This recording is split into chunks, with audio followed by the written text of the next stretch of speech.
Voilà, merci de nous rejoindre sur ZM Télévision pour cette émission Agriboost, énième émission. Agriboost qui fait la promotion de l'agriculture, de la pêche et de l'élevage. Agriboost qui participe également à la promotion des entrepreneurs et de tous les fabricants de produits agroalimentaires made in Congo, made in DRC.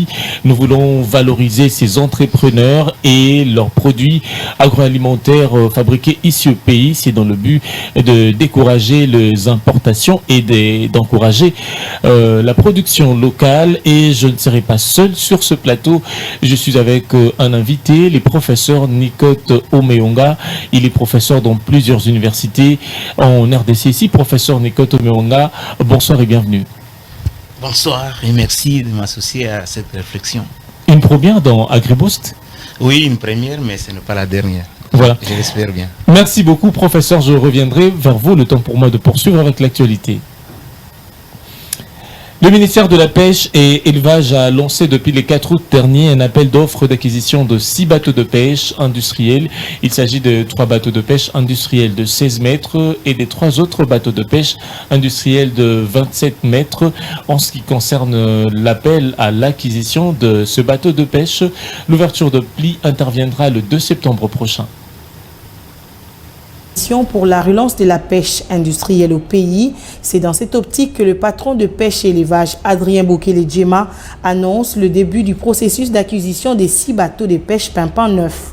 Une flotte qui comprend 3 bateaux de 16 mètres et 3 autres de 27 mètres qui vont exploiter les eaux de l'océan Atlantique jusqu'aux pays voisins, l'Angola et la Namibie.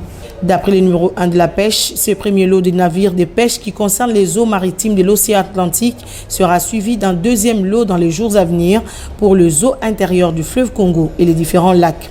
À cet effet, il rassure que cette acquisition va être complétée par des investissements au niveau de la logistique terrestre pour faciliter l'évacuation de la production halieutique des eaux vers les grands centres de consommation.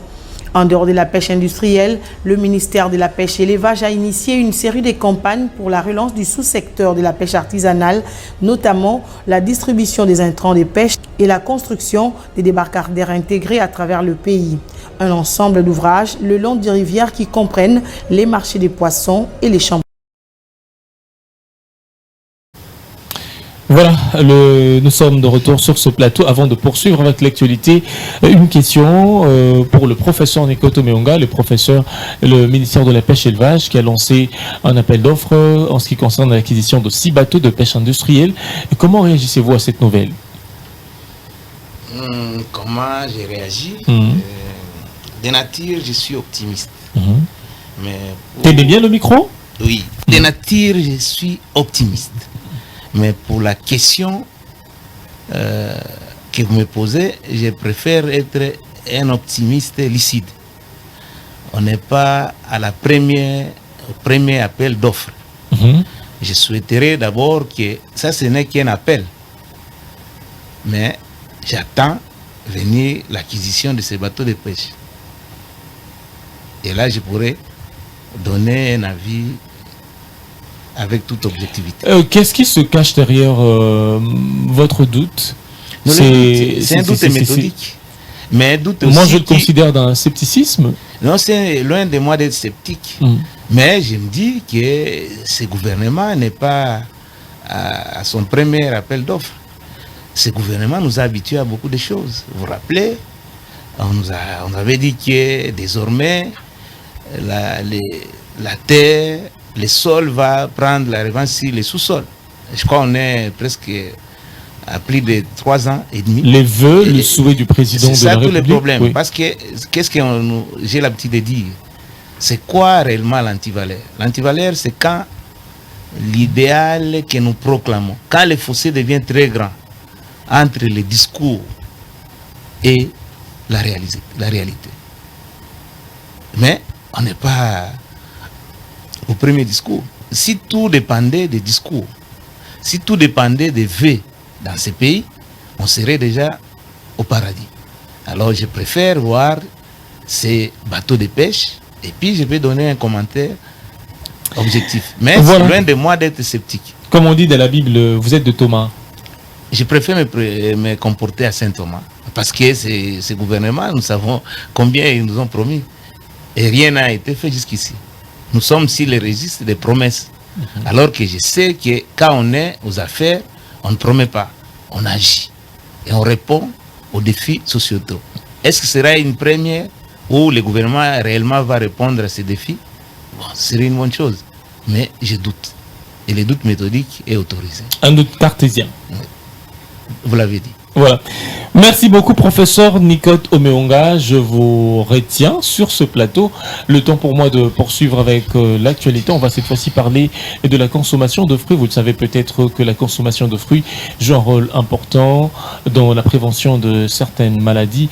Dans la capitale congolaise, le commerçant de fruits se dit être satisfait de la vente de leurs marchandises en dépit du contexte financier difficile. Et de leur côté, les consommateurs qui apprécient le vertu contenu dans le fruit qu'exposent ces vendeuses. Regardez. Le fruit non plus a démontré leurs bienfaits. Source de vitamines, de minéraux, ils sont des atouts indiscutables et selon les vendeuses retrouvées sur Rond-Point Willery et situées entre la commune de Lingwala et celle de Kinshasa. Batu baye koyeba pasteki parce que akoki kokende na hôpital soit abeli ake kokutana na docteur ayebise ke faut kolia ka ba fruits mingi surtout pasteki oyo ata soko zobela mutema moto ozosala ka ba fièvre miton ozolia pasteki oyo estomane kozala à l'aise eza utile na nzoto abo poso ozolia ba fruits ekimisaka malade ebele na nzoto po fruits oyo epesa anticorps makasi. Bon, oyo eza mpona bato ya cycle pakapaka mpona angine paipai baoyo basala toilette na pasi kaka olia libumu elemba esokola libumu ya bilo na wana teka.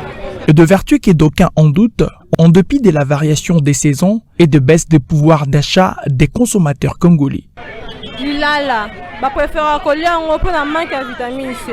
Okomona mutu mosusu bapote esali na monoko mais soki ayebaki te bien akende hôpital bayebisi eza manque ya vitamine C opréféra olia lilala. Esengi tolia bafruits nati okoya bamalala bapamplemousse même aussi des cannes à sucre ezocontribue même on sait bazarachides bitabe ezocontribue na nzoto ya moto. Notons qu'il est recommandé de consommer des fruits à tous les repas et au moins 5 par jour. Voilà, d'une rubrique à une autre, nous allons prendre le reportage. Il est l'aliment de base de quinoise. Le foufou est une pâte molle préparée sur base de la farine de manioc, mais attention, la mauvaise fermentation plutôt de la farine de manioc est nuisible à la santé humaine.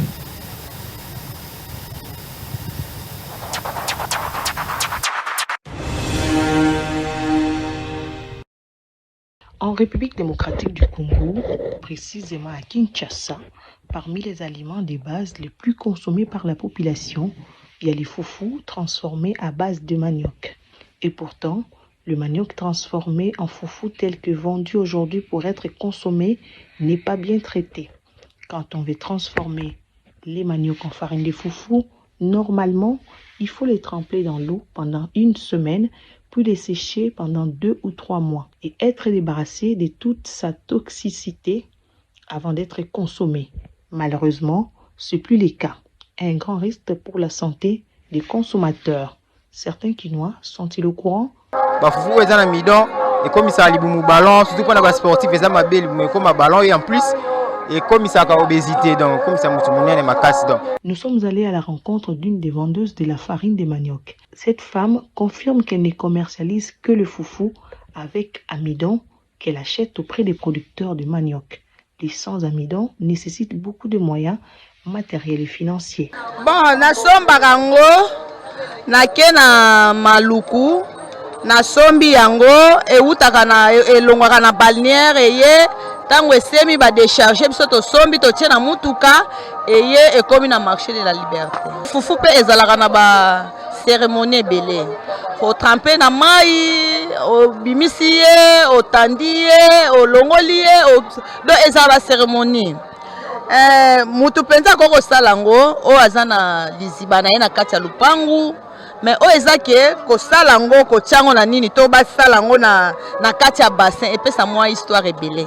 Mais d'autres personnes interrogées exhortent les producteurs à arrêter avec cette négligence, de penser d'abord à la santé des consommateurs. Na kosenga baso balingi pe biso peuple congolais balinga pe banzoto na biso balinga pe pour prévoir santé na biso poto vivre pe à l'aise babiloko eza ba prévenir que babiloko eza na babiloko ko boma ba congolais mais bazo tika yango kaka to salela kango eza mabe. Deux auteurs américains, à savoir Boulius et Rosling, ont indiqué, je cite, un régime alimentaire dominé par le manioc insuffisamment traité cause des maladies telles que la neuropathie ataxique tropicale, les goitres endémiques, le crétinisme et bien d'autres. Fin de citation.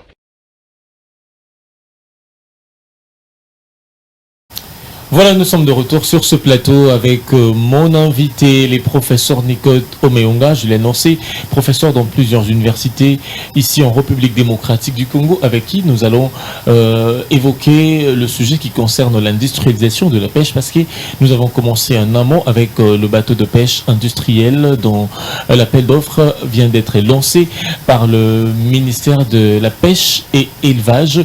Alors, le gouvernement ne peut-il pas faire de la pêche un moteur de croissance économique? Est-ce qu'il est possible de faire de ce secteur un moteur de croissance économique? Professeur Nicode Omeonga, je reviens vers vous. Avant de poser cette question, quel est l'état des lieux de la pêche ici en RDC? Oui, loin de moi de dire avec autorité que je maîtrise ce secteur. Mais en tant que scientifique averti, je puis vous dire que le secteur de la pêche mérite d'être réorganisé. Stade où nous en sommes, la pêche en RDC est à 99% artisanale. Alors, comme vous l'avez si indiqué, un secteur qui est à un état embryonnaire, que dis-je, à un état artisanal, peut-on par baguette magique le faire passer à un secteur industriel? Je sais que dans ce pays, et là je me retrouve dans une chaîne chrétienne, si je ne me trompe pas, nous sommes habitués à des miracles. Mais avant d'opérer les miracles, même les dieux tout-puissants nous exigent de créer les conditions optimales pour la réalisation des miracles. Ce que moi je peux préconiser en tant que scientifique et patriote, parce que le secteur est encore artisanal, le mieux à faire, c'est de le moderniser d'abord. Ensuite, de faire de ce secteur de la pêche semi-industrielle avant d'envisager une pêche, c'est de la démagogie. Et là, c'est encore un autre, je n'ose pas dire une autre antivaleur. Je sais que dans ce gouvernement, et le ministre qui est en tête, encore qui est dans ce pays, le casting fait défaut. Et ce qu'il dit, est-ce qu'il croit à ce qu'il dit, ou il fait de la propagande? Voilà au moins, à première vue, ce que je peux dire. Comme un aperçu de manière générale de la pêche ici en République démocratique du Congo. Alors professeur, vous aviez brossé un état des lieux de la pêche ici au pays, mais comment expliquez-vous plus de 60 ans après que l'on ait acquis l'indépendance, nous sommes un pays souverain et indépendant, avec un potentiel halieutique énorme, sans précédent, avec des cours d'eau qui drainent de partout. Comment expliquez-vous pendant tout ce temps que nous demeurions à ce stade embryonnaire? Il y a des richesses qui dorment. Si nous en sommes là, nous en sommes, c'est parce que nous avons un personnel politique défaillant. C'est parce que les acteurs institutionnels ne sont pas à la hauteur des enjeux. Vous avez très bien décrit. Nous, le potentiel halieutique est estimé à 700 000 tonnes par an. Alors que les besoins qui sont répertoriés et ressentis, c'est autour de 500 000. Mais ce qui est réellement produit, c'est 250 000 tonnes.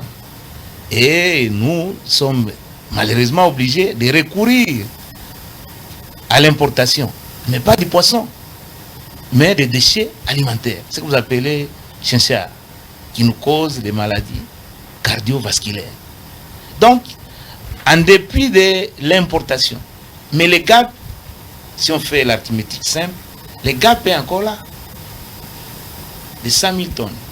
Mais c'est quoi, où se situe le mal, professeur? Parce que il y a moins d'une année, le pays venait de débloquer 6 millions de dollars américains vers la Namibie, si je me trompe, pour importer des poissons.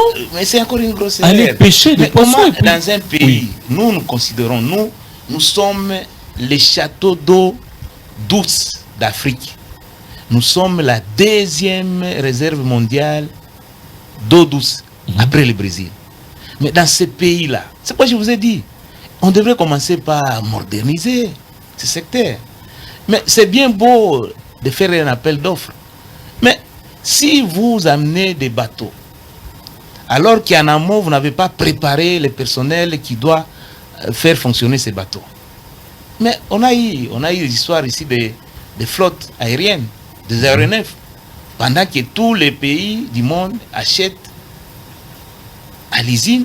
Vous avez acheté les bateaux, les aéronefs d'occasion. Et maintenant, ils ont lancé l'appel d'offres. Et cet appel d'offres-là, ça ne va pas se muer à un marché de gré à gré où on va nous amener des bateaux de seconde zone. Tout ça, c'est le problème d'hommes. Prenons les pays comme le Japon. Il n'a pas autant de potentialité, comme je l'ai toujours dit.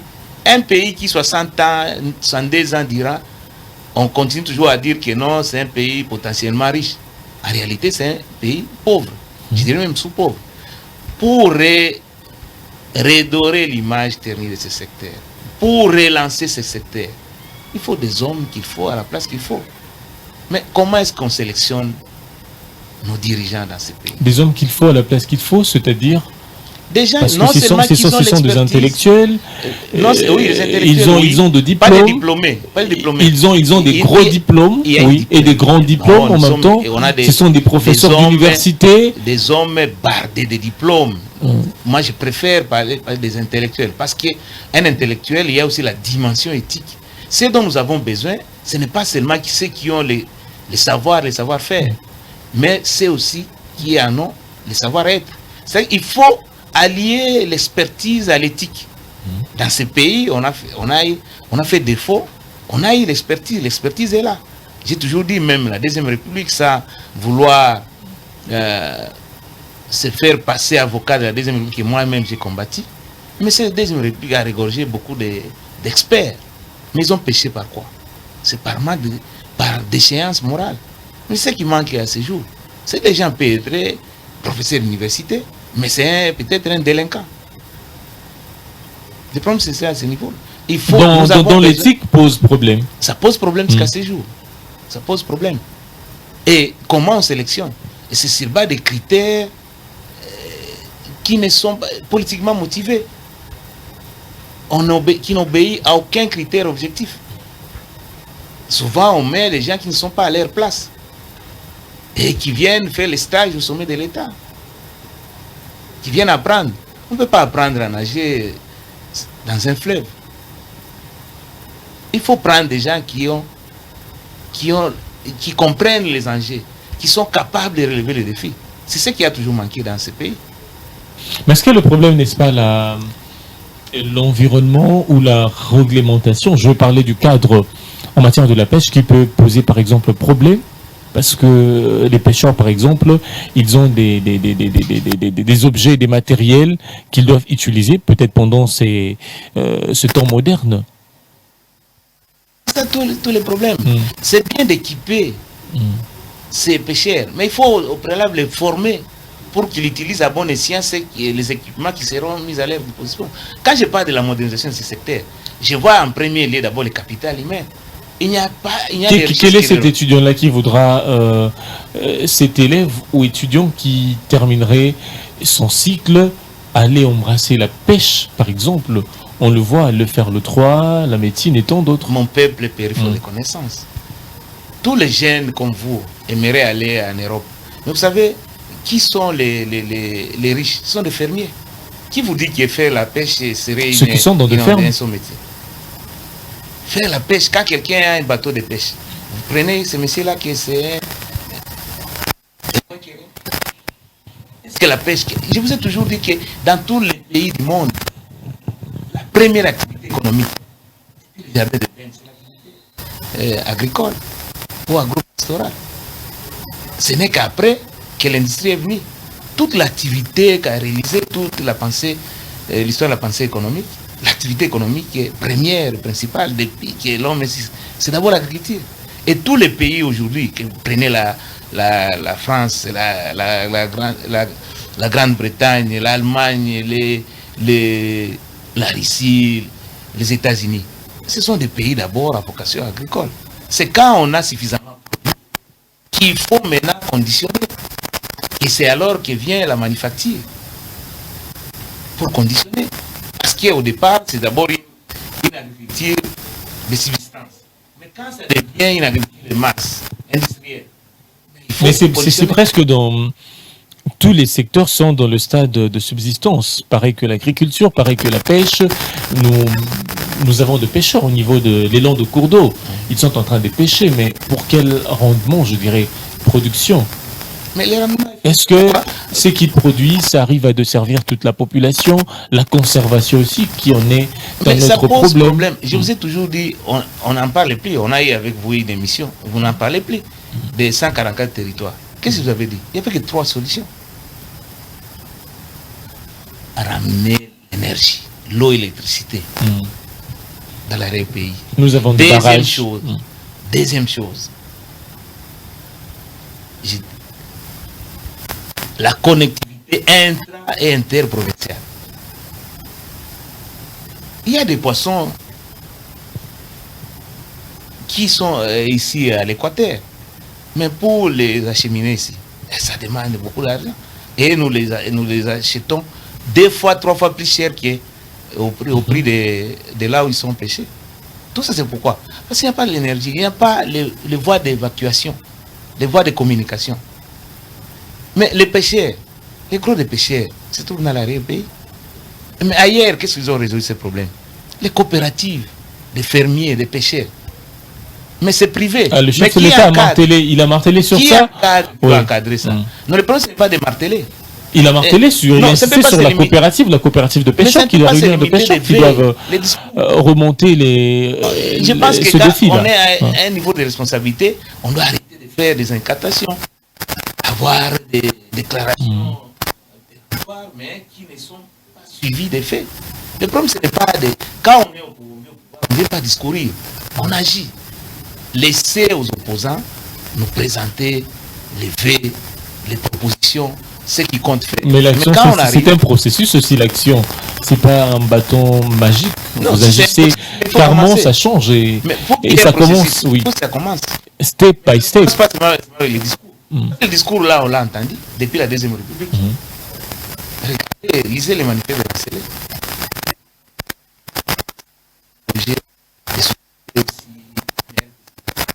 Ça s'est limité seulement à un discours. Mais c'est dans les actes qu'on juge. Les acteurs institutionnels, c'est dans les actes, dans les actions. Mais si c'est les discours, n'importe qui peut confectionner son discours et déclamer. Alors, on a plus de poètes que des acteurs politiques.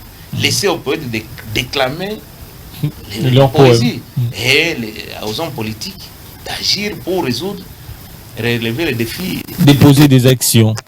Et des actions remarquables, palpables aussi. Durables aussi. Voilà. Alors, professeur, vu que les temps avancent aussi, qu'est-ce qu'il faut faire pour limiter cette dépendance d'importation? Je l'ai dit tantôt, je l'ai évoqué, il y a eu pendant la festivité, il aurait fallu débloquer une somme d'argent pour importer des poissons, un pays qui est plus proche de nous, nous qui avons un pays à dimension continent, béni en termes de cours d'eau, en termes de terres arables. Que faut-il faire pour limiter cette dépendance? La révolution mentale.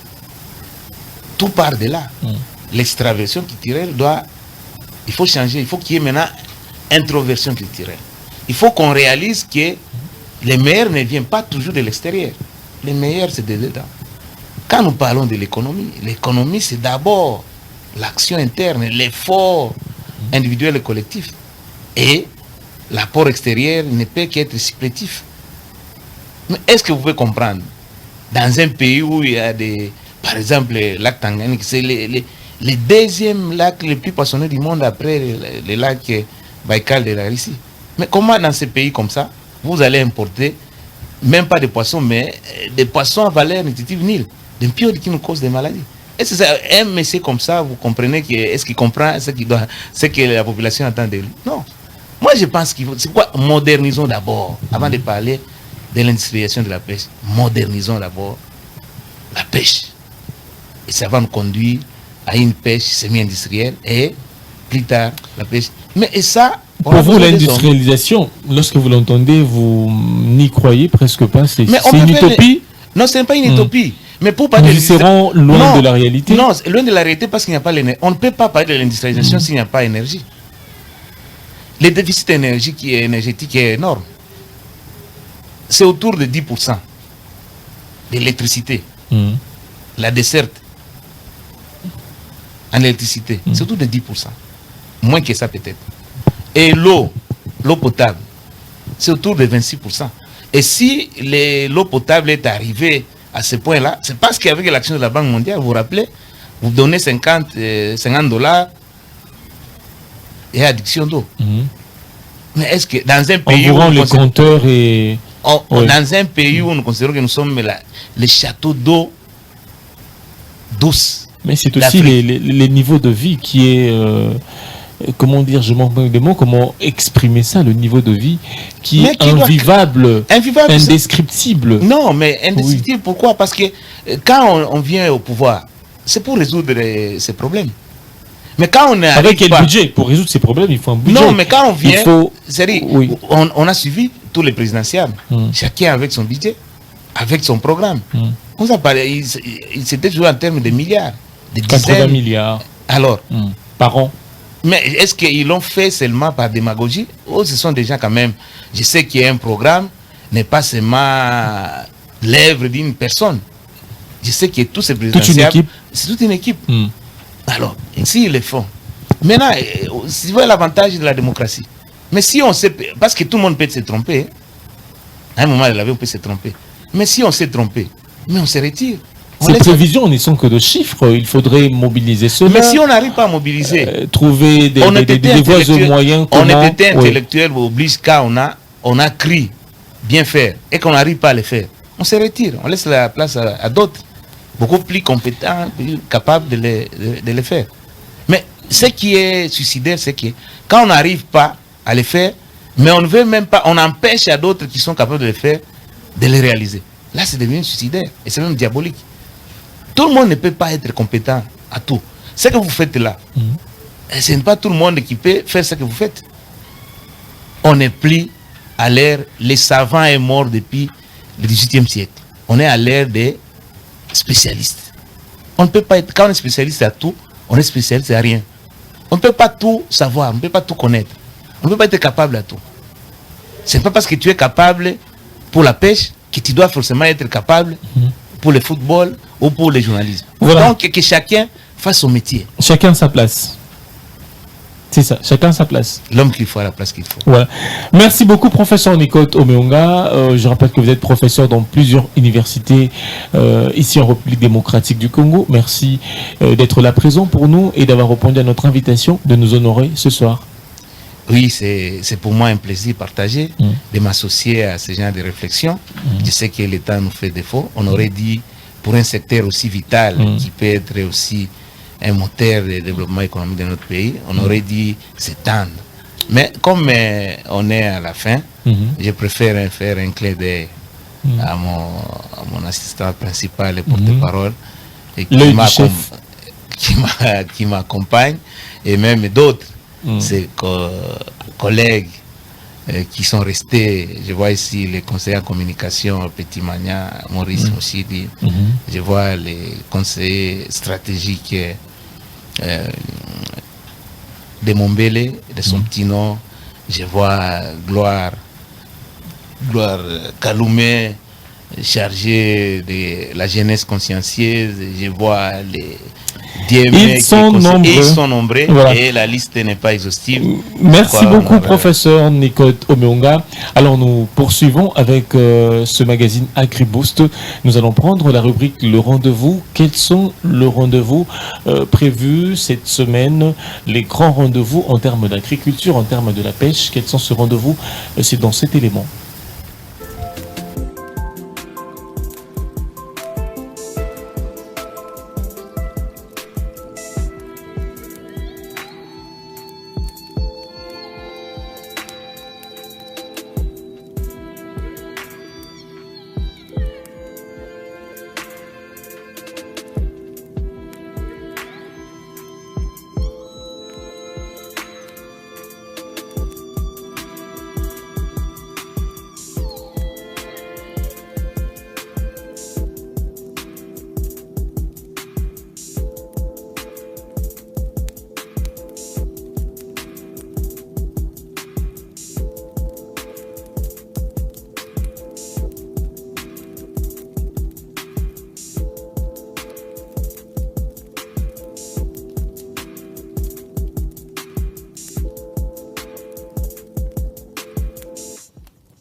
Voilà, après cette rubrique l'agenda, vous avez suivi tout ce qui concerne de production agricole, tout ce qui concerne le programme de pêche.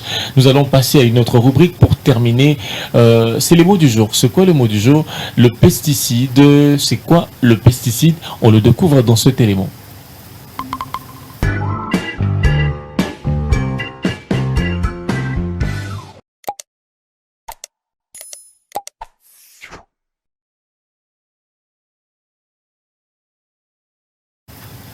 Voilà, nous sommes arrivés à la fin de cette émission AgriBoost.